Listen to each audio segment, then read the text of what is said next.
Good evening and welcome to KiniNews. DAP has declared that they are open to backing the proposal to nominate UMNO's Pengerang MP Azalina Othman as the Dewan Rakyat Speaker. DAP has met with UMNO's Pengerang MP Azalina Othman to discuss reforms and possibly even back her candidacy for Dewan Rakyat Speaker. This is according to its Secretary General Lim Guan Eng. In a statement today, he said DAP cautiously welcomes the proposal to nominate Azalina as the new Dewan Rakyat Speaker to replace Azhar Azizan Harun. He said they had sent their Deputy National Chairperson, Gobind Singh Deo, to meet Azalina over her proposal on recall election as part of a law package to stop elected representatives from defecting midterm. He added that they will be willing to discuss further if Azalina is serious about putting her name forward to replace Azhar. According to Lim, Azhar should be replaced as he had damaged Parliament's image and credibility. And as Azalina had in recent months been at the forefront of advocating institutional reforms for Parliament, DAP would like to get her views on how she would preside differently from him as Speaker. He said Azalina should set out her plans on how to avoid Parliament becoming a mere rubber stamp of the Prime Minister and establish parliamentary sovereignty as inscribed in the Federal Constitution. Previously, Malaysia Kini had reported that UMNO plans to nominate Azalina to be the new Dewan Rakyat Speaker. Two UMNO Supreme Council members had confirmed with Malaysia Kini that plans to nominate Azalina to replace Azhar were in the works. Azalina had resigned as Dewan Rakyat Deputy Speaker in August in hopes of resetting Parliament. She had previously expressed in private her frustration that the previous government had hamstrung the Dewan Rakyat. Prime Minister Ismail Sabri Yaakob's move to appoint his predecessor as the head of the National Recovery Council has courted some friendly fire from his own party. But before we get into what shots were fired, new appointments are being made to key positions in the government, and we need your help to keep them all in check. Support the channel by donating so that we can continue to keep everyone accountable to you, the voters. Click on the link below to help us support the free press. Former Prime Minister Muhyiddin Yassin's appointment as the head of the National Recovery Council has been criticized by UMNO Supreme Council member Muhammad Puat Zakarshi to the point of him warning Prime Minister Ismail Sabri Yaakob that Muhyiddin's track record will haunt him.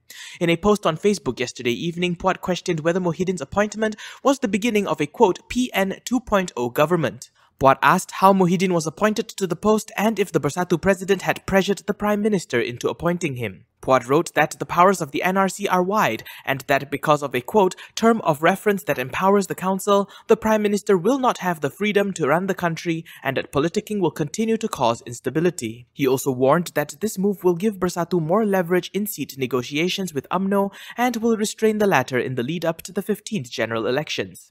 Puat also reminded Ismail Sabri that the party had already cautioned him against a repeat of Muhyiddin's Perikatan Nasional government.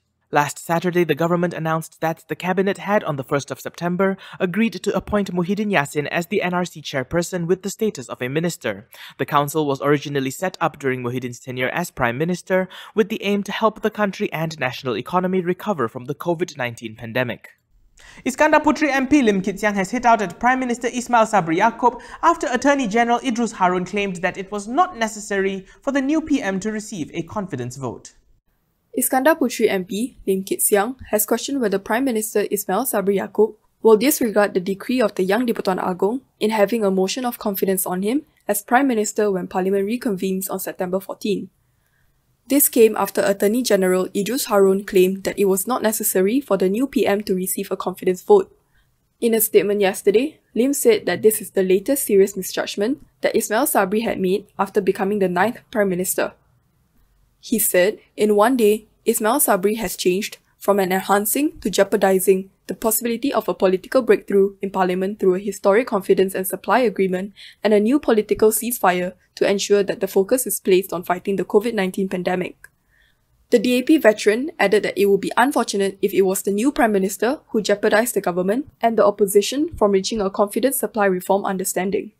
In a statement on September 4th, Idrus Harun had argued that a vote of confidence was unnecessary as it risks undermining the king's power. His claim has incited the criticism of several lawyers and opposition MPs. Previously, the Agong had decreed that whoever was appointed as Prime Minister following Muhyiddin Yassin's resignation should seek a vote of confidence. The move is believed to be aimed at ensuring that the government is stable. MCA has proposed a recall election bill to address party hopping, which they said is one of the core problems leading to instability in the country. MCA is currently drafting a new law designed to discourage elected lawmakers from defecting. In a press conference today, MCA Secretary General Chong Sin Woon said the party had set up a special committee last year to discuss several proposals of amending laws in Parliament, and one of the focuses was on a recall bill. And one of the focus was to have a recall bill, recognizing the core problem of this country was party hopping that created such instability politically in this country. Chong added that the bill is still a work in progress and they could reach out to NGOs for feedback. MCA is the latest to join a call by Bersih, academic Wong Chin Huat, and former Dewan Rakyat Deputy Speaker Azalina Othman demanding that a recall vote be instituted.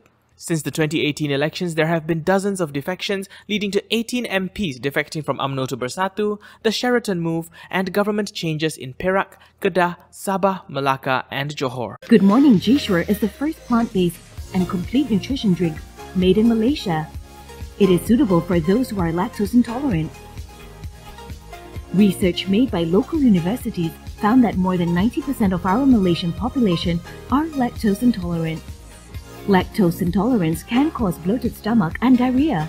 Good Morning G-Sure helps to improve the immune system, reduce the risk of illnesses, and helps to improve general well-being and strengthen our bodies.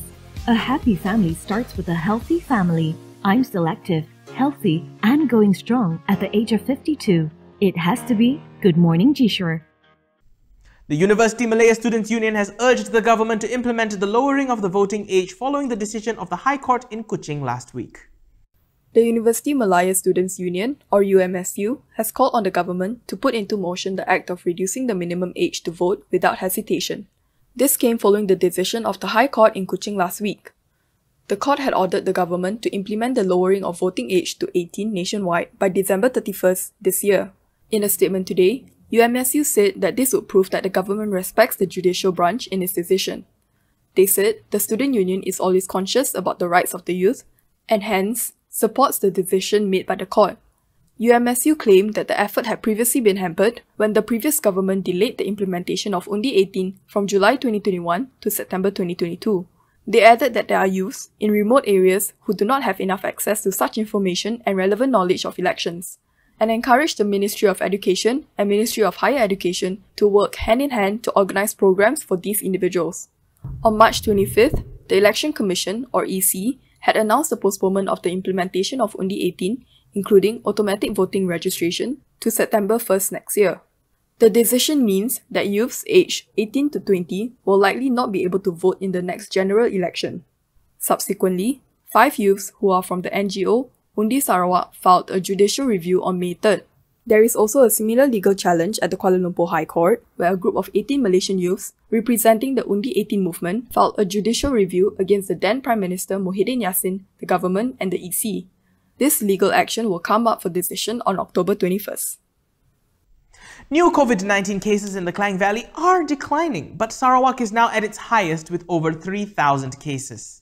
Malaysia recorded 17,352 new COVID-19 cases today. New cases in the Klang Valley are declining, with Selangor reporting 2,126 new cases and Kuala Lumpur with 398. New daily cases in the Klang Valley have not been this low since late June. However, Sarawak is now at its highest with 3,714 cases. 4-digit cases have also been reported in Johor, Sabah, Kedah, Penang, Kelantan and Perak. Meanwhile, 68% of the country's adult population have completed their COVID-19 vaccination as of yesterday. According to an infographic from the COVID-19 Vaccine Supply Access Guarantee Special Committee, nearly 16 million individuals have been fully vaccinated. According to JKJAV, 20.5 million individuals nationwide have received at least the first dose of the vaccine, including recipients of the single-dose CanSino vaccine. That's all for KiniNews this evening. For more stories, you can go to kinitv.com. Don't forget to follow us on our social media, on Instagram, Twitter, YouTube and Facebook to get the latest headlines. If you would like to support the independent media, please do consider a subscription to MalaysiaKini.com. When you're heading out, don't forget your mask, and when you can, please do try to stay home. I know the numbers are coming down in some places, but let's win this together. I'm Daniel Anthony. Thank you for watching, and as always, stay safe, Malaysia.